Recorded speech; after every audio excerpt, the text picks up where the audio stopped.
Link to 3DSE in the description. Hello guys, there's DarknessMohag here, and yes, today I'm gonna react to a video called said I was going to react to last time. Actually, the Death Battle Gaara versus Toph. Okay, so it's out now, and I'm gonna check it out. This time it's the full version, so we're just gonna, yeah, so without further ado,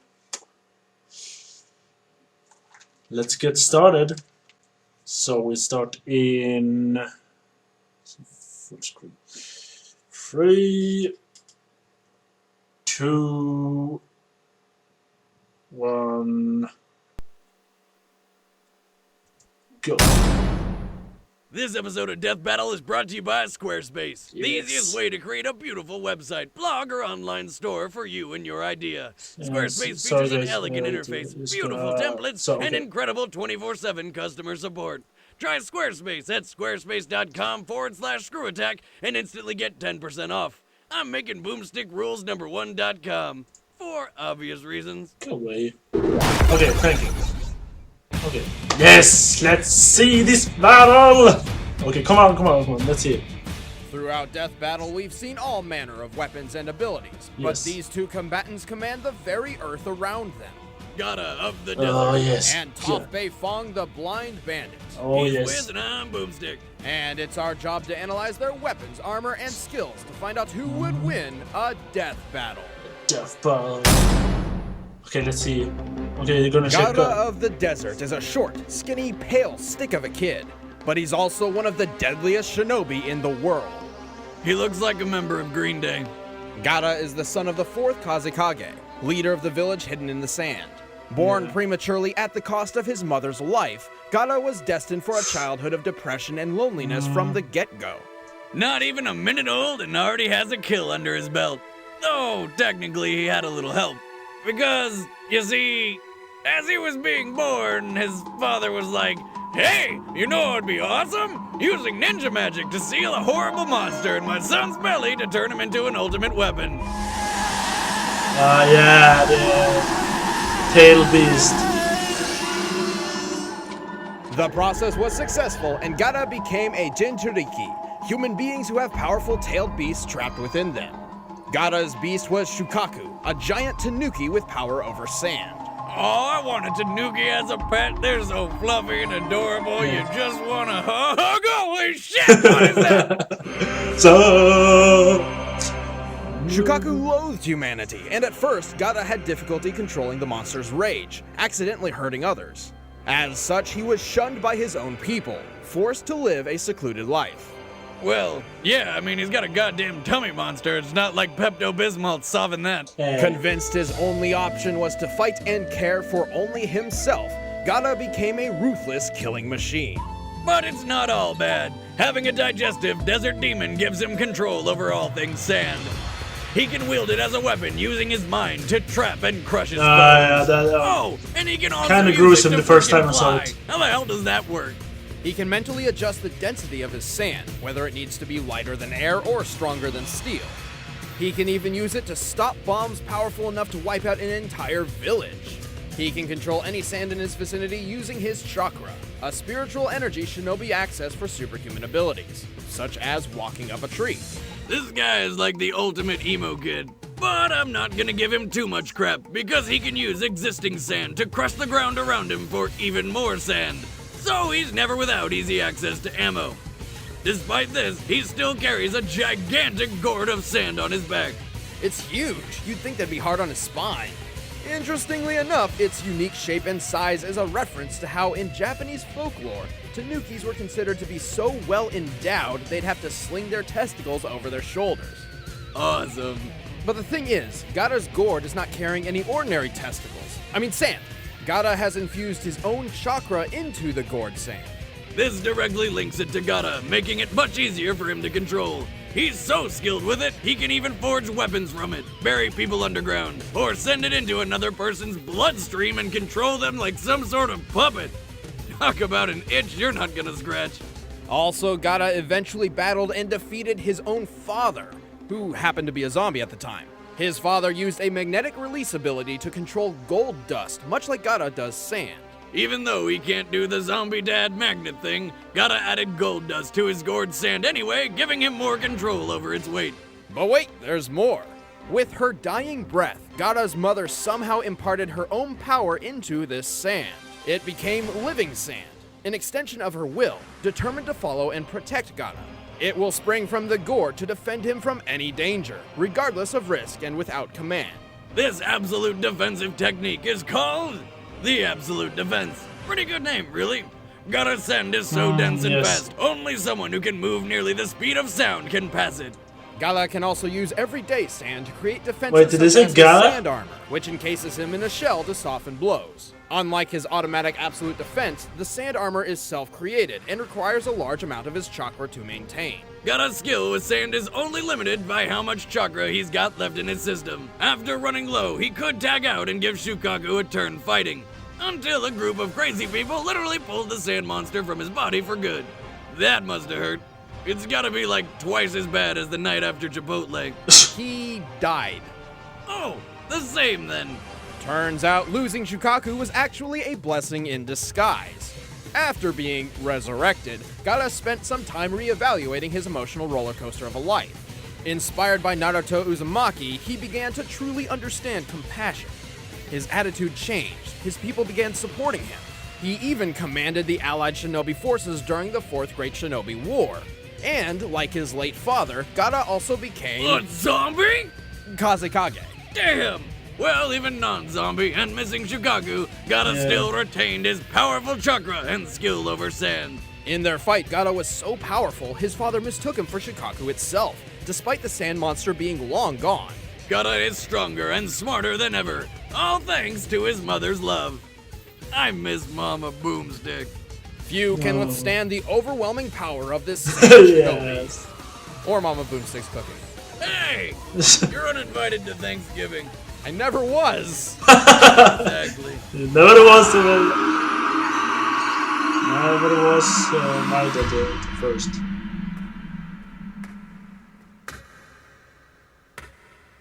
And Gaara walks down like nothing happened. Yes. As the only child of the wealthy Beifong family, Toph was kept a secret from the rest of the world. Hidden away, she was pampered and guarded like a fragile child. Her parents were hopeful she could someday become a noble, respected member of Earth Kingdom society. But their hopes were pretty much dashed from the moment she popped out. See those faded whites?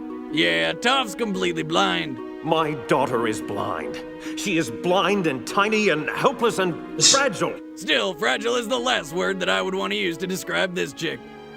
Frustrated by her parents' stubborn coddling, Toph ran away from home at the age of 6 and ended up losing her way in a cave. Until she was rescued by some giant badger moles. Yes, they are badgers. And they are moles. They also one of those things burrowing into your home. What kind of pest control do you even call for that? Oh wait, I know. Fire. Like Toph, badger moles are blind, so they took a liking to her. Well, how the hell would they know? And as the original artists of the craft, the badger moles began her training in the art of earthbending. These giant varmints taught Toph how to manipulate rock and stone. Using movements similar to the Chugar praying mantis martial art, Toph can telekinetically throw, grow, shrink, and alter Earth in any conceivable way, making for some pretty down-to-earth attacks and defenses. The badger moles also taught Toph how to see. Wait, these ridiculous creatures are also masters of LASIK surgery? No, Toph does not use her eyes to see. Of course, her other senses are extremely accurate, and as a master earthbender, Toph can sense the location of Earth anywhere. Even more impressive though, the badger moles navigate their tunnels using an earthbending technique known as the seismic sense, and Toph quickly picked up on this talent. It's kind of like sonar, detecting the exact location and movement of a person or object through their interaction with the ground. I feel the vibrations in the earth, and I can see where everything is. You, that tree, even those ants. She feels every movement, every footstep, every heartbeat, so precisely she can even tell if a person's lying. A woman who can always tell when I'm lying? No, thank you. Toph is so good at this that even her closest friends sometimes forget she's blind. Ow! Sorry. But don't worry, they're reminded.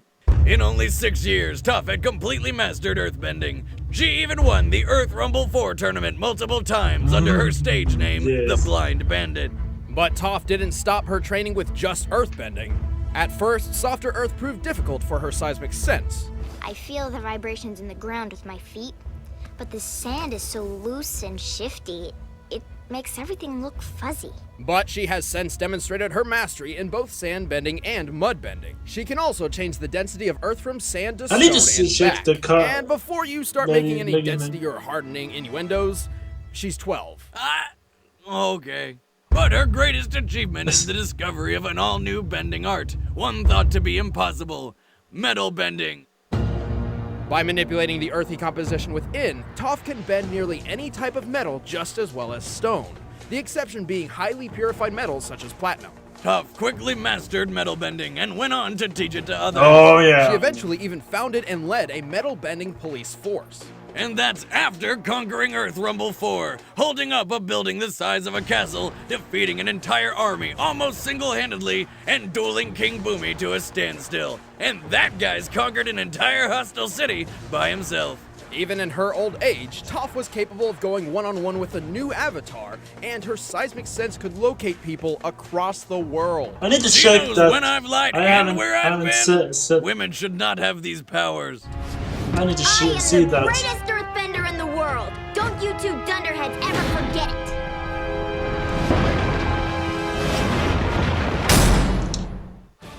All right, the combatants are set. Let's end this debate once and for all. It's time for a death battle!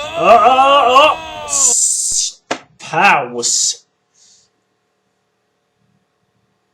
Because I don't wanna. I wanna see if I can guess who's gonna win. Okay, guys. Let's see. Gaara, he can control sand. I've seen both these. I'm watching. I've seen all the whole Avatar: The Last Airbender. Great anime. Haven't seen it. Shame on you. You should look it up. And then Naruto. It's also an awesome. Even if it's going downhill a bit now. Hey, fans, stop going. Don't go at me that Naruto is still good. This is just my opinion to say. But yeah, let's see. Gaara can control sand, which means he has sand as an armor over himself. And then he has this. The sand itself is protecting him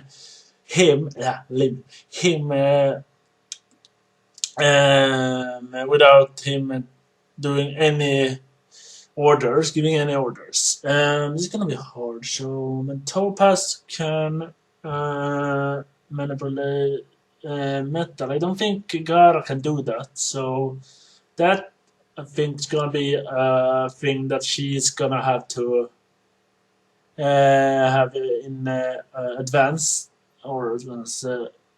Well, she's gonna have a plus there because she can bend pretty much any kind of metal. I don't know where they're gonna have metal, but I don't know. And gotta have loosened some.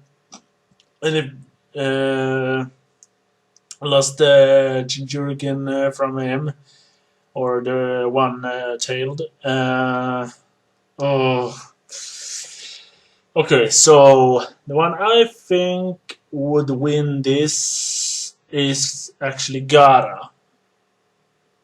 I'm actually thinking of Gaara be the one winning, but that's just me. So yeah, so we start it again in 3, 2, 1.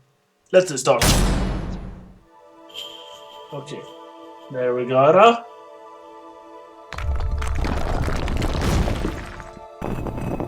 And Toph. Talk about a rough ride. You do not belong here. This is sacred ground. Leave. Oh yeah, tough guy? Make me. Okay, let's see. Yeah. Oh shit.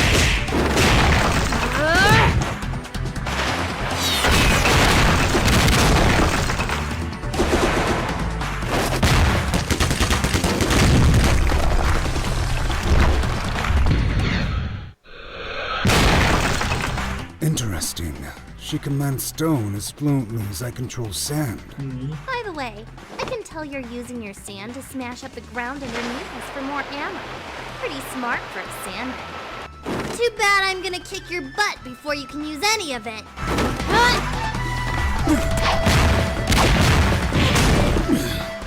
I can't underestimate her. Yeah! I need time. Huh? Whoa!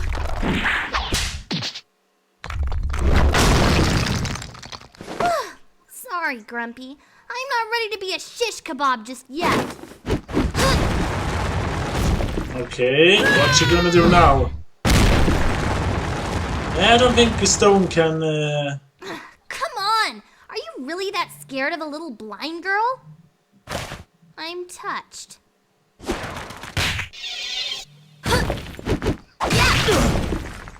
Oh, okay. Your eyes. Those are not the eyes of loneliness, like mine. They are blank. Impressive insight, Gloomsville. I'm digging the whole wearing sand thing, though. That's new.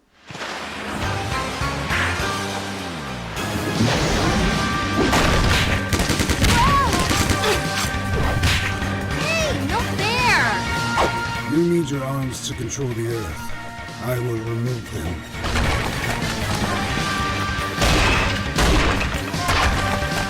Dream on, creep! It'll take a lot more sand than that to take me down. That's the plan. Oh shit, here it comes! Oh, crap.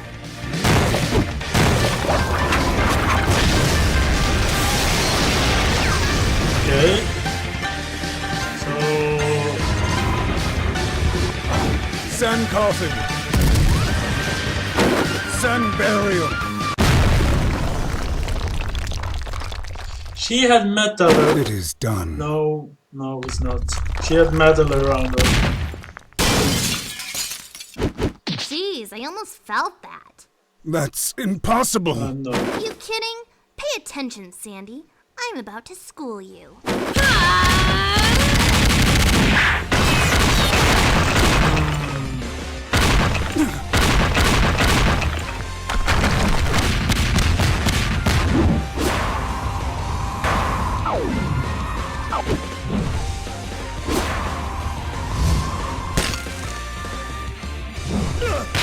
Gotcha.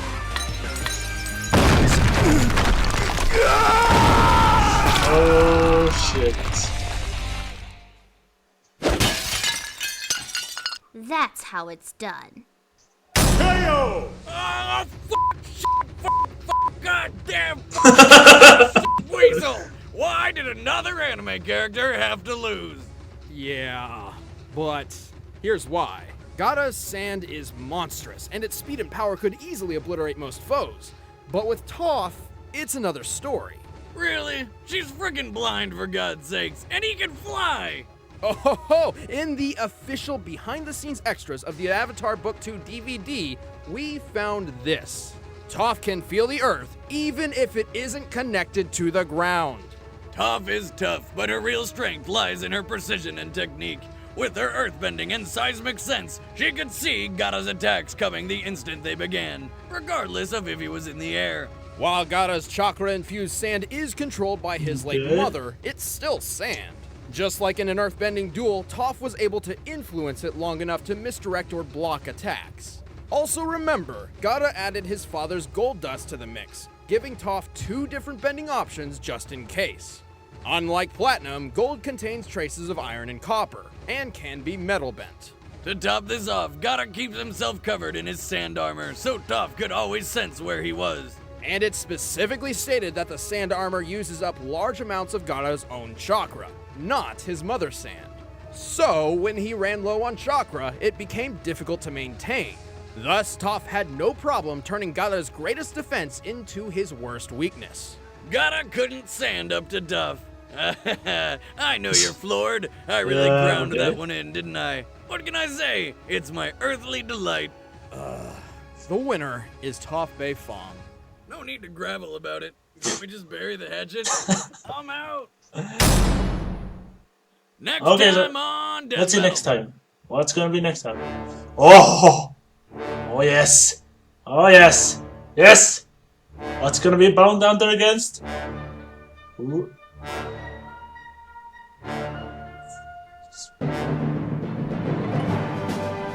Wait, haven't they been?